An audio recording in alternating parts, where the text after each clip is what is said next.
Hello friends, मेरे YouTube channel संपूर्ण संग्रह के इस नई वीडियो में आप सभी का स्वागत है। तो दोस्तों, आज हम लोग इस वीडियो में 3 फरवरी 2023 को सेकेंड शिफ्ट में हुई जियोग्राफी पेपर के 1 से 17 तक ऑब्जेक्टिव प्रश्नों का उत्तर करेंगे। तो दोस्तों, इससे पहले यदि आप अभी तक मेरे यूट्यूब चैनल संपूर्ण संग्रह को सब्सक्राइब नहीं किए हैं तो जल्द ही सब्सक्राइब कर लें और साथ ही बेल आइकन को दबा दें ताकि हर एक नई वीडियो का अपडेट आप तक मिलता रहे।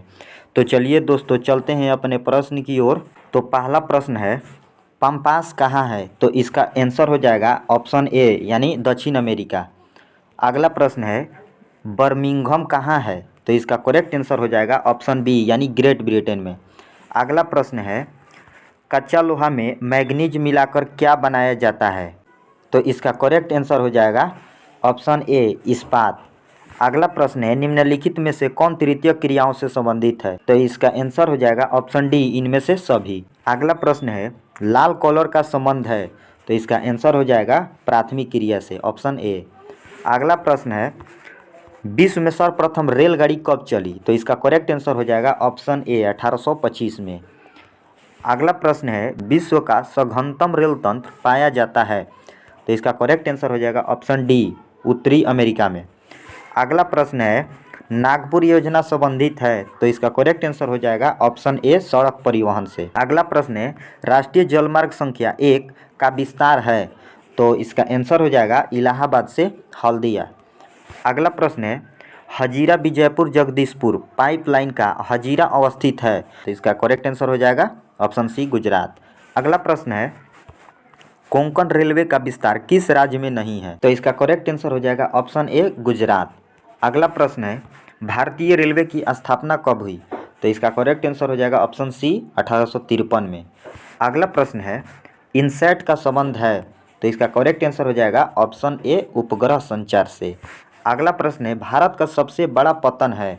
तो इसका करेक्ट आंसर हो जाएगा ऑप्शन ए मुंबई।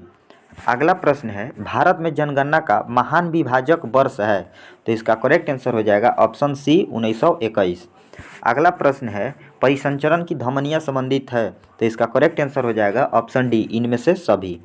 अगला प्रश्न है, मानव भूगोल का संस्थापक किसे कहा जाता है? तो इसका करेक्ट आंसर हो जाएगा ऑप्शन ए राइटजेल। अगला प्रश्न है, मात्रात्मक क्रांति संबंधित है?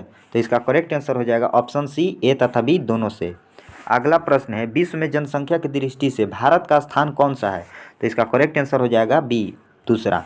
अगला प्रश्न है, प्रवासी जो नए स्थान पर जाते हैं कहलाते हैं, क्या कहलाते हैं? अप्रवासी। तो इसका करेक्ट आंसर हो जाएगा ऑप्शन ए। अगला प्रश्न है, विश्व में जनसंख्या का कितने प्रतिशत भाग एशिया में निवास करती है? तो इसका करेक्ट आंसर हो जाएगा ऑप्शन बी 60%। अगला प्रश्न है, विश्व की प्रथम नगरीय बस्ती कौन है? तो इसका करेक्ट आंसर हो जाएगा ऑप्शन बी लंदन। अगला प्रश्न है, बिग इंच संबंधित है? तो इसका करेक्ट आंसर हो जाएगा ऑप्शन सी पाइपलाइन से।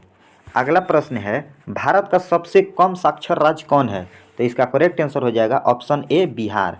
अगला प्रश्न है, निम्न राज्यों में से किसका जनसंख्या घनत्व सबसे कम है? तो इसका करेक्ट आंसर हो जाएगा ऑप्शन ए अरुणाचल प्रदेश।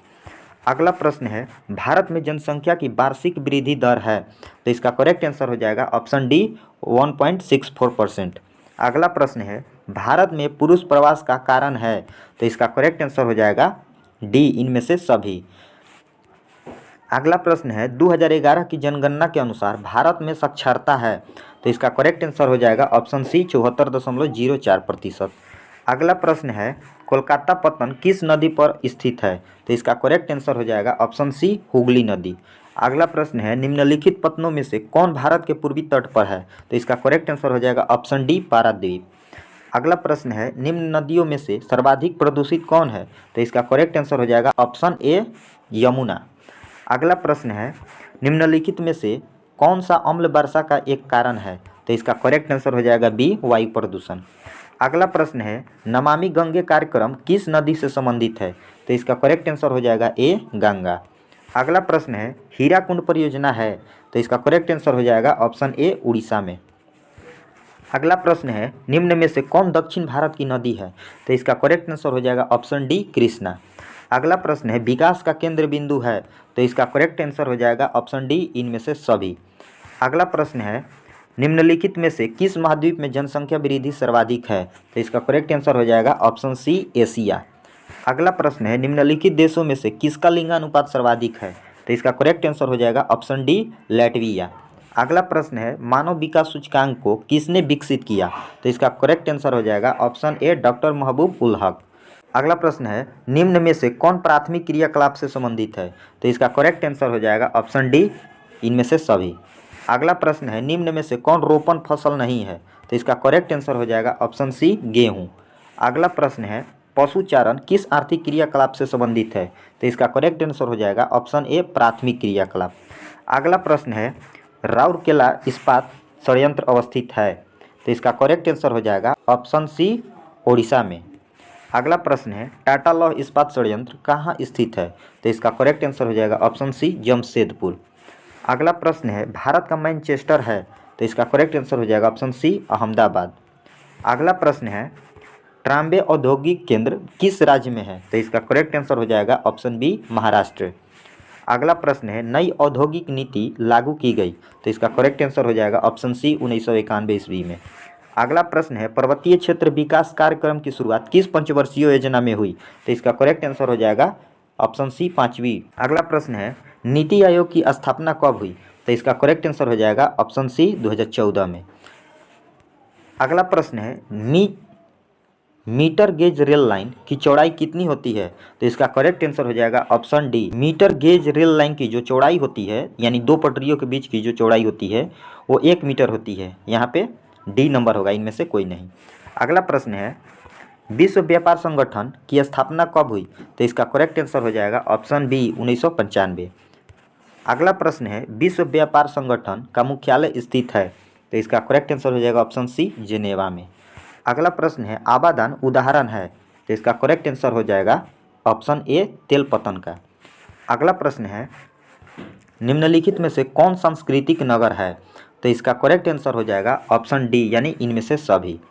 अगला प्रश्न है सड़क के सहारे किस प्रतिरूप की बस्ती मिलती है? तो इसका करेक्ट आंसर हो जाएगा ऑप्शन बी रेखीय। अगला प्रश्न है मेगालोपोलिस का अर्थ होता है? तो इसका करेक्ट आंसर हो जाएगा ऑप्शन डी विशाल नगर। अगला प्रश्न है निम्न में से कौन खनन नगर नहीं है? तो इसका करेक्ट आंसर हो जाएगा ऑप्शन डी पटना। अगला प्रश्न है सिंगरेनी है? तो इसका करेक्ट आंसर हो जाएगा ऑप्शन बी खनन नगर। अगला प्रश्न है रबी फसल की बुआई कब होती है? तो इसका करेक्ट आंसर हो जाएगा ऑप्शन ए अक्टूबर नवंबर में। अगला प्रश्न है गेहूं फसल उदाहरण है? तो इसका करेक्ट आंसर हो जाएगा ऑप्शन ए रबी का। अगला प्रश्न है चावल उत्पादन में अग्रणी राज्य है? तो इसका करेक्ट आंसर हो जाएगा डी पश्चिम बंगाल। अगला प्रश्न है कपास उत्पादन में अग्रणी राज्य है? तो इसका करेक्ट आंसर हो जाएगा ऑप्शन ए गुजरात। अगला प्रश्न है निम्न में से किसमें टैनिन पाई जाती है? तो इसका करेक्ट आंसर हो जाएगा ऑप्शन ए चाय। अगला प्रश्न है पृथ्वी पर कुल जल का कितना प्रतिशत भाग अलवणीय जल है? तो इसका करेक्ट आंसर हो जाएगा ऑप्शन बी 3%। अगला प्रश्न है निम्न में से कौन धात्विक खनिज है? तो इसका करेक्ट आंसर हो जाएगा ऑप्शन डी इनमें से सभी। अगला प्रश्न है बैलाडीला प्रसिद्ध है? तो इसका करेक्ट आंसर हो जाएगा ऑप्शन ए लौह अयस्क के लिए। अगला प्रश्न है गुरु महिसानी खान किस खनिज से संबंधित है? तो इसका करेक्ट आंसर हो जाएगा ऑप्शन ए लौह अयस्क से। अगला प्रश्न है बॉक्साइट उत्पादन में अग्रणी राज्य है? तो इसका करेक्ट आंसर हो जाएगा ऑप्शन ए उड़ीसा। अगला प्रश्न है निम्नलिखित में से कौन ऊर्जा का नवीकरणीय स्रोत है? तो इसका करेक्ट आंसर हो जाएगा ऑप्शन डी सौर ऊर्जा। अगला प्रश्न है कल्पक्कम किस राज्य में है? तो इसका करेक्ट आंसर हो जाएगा ऑप्शन ए तमिलनाडु। तो इस तरह दोस्तों हम लोग 1 से 70 तक ऑब्जेक्टिव प्रश्नों का उत्तर अच्छी तरह से कर लिए हैं। अगर यह वीडियो आप लोग को अच्छा लगा हो तो मेरे वीडियो को लाइक और चैनल को सब्सक्राइब करना ना भूलें। तो मिलते हैं किसी अगले नए वीडियो में, तब तक के लिए थैंक यू।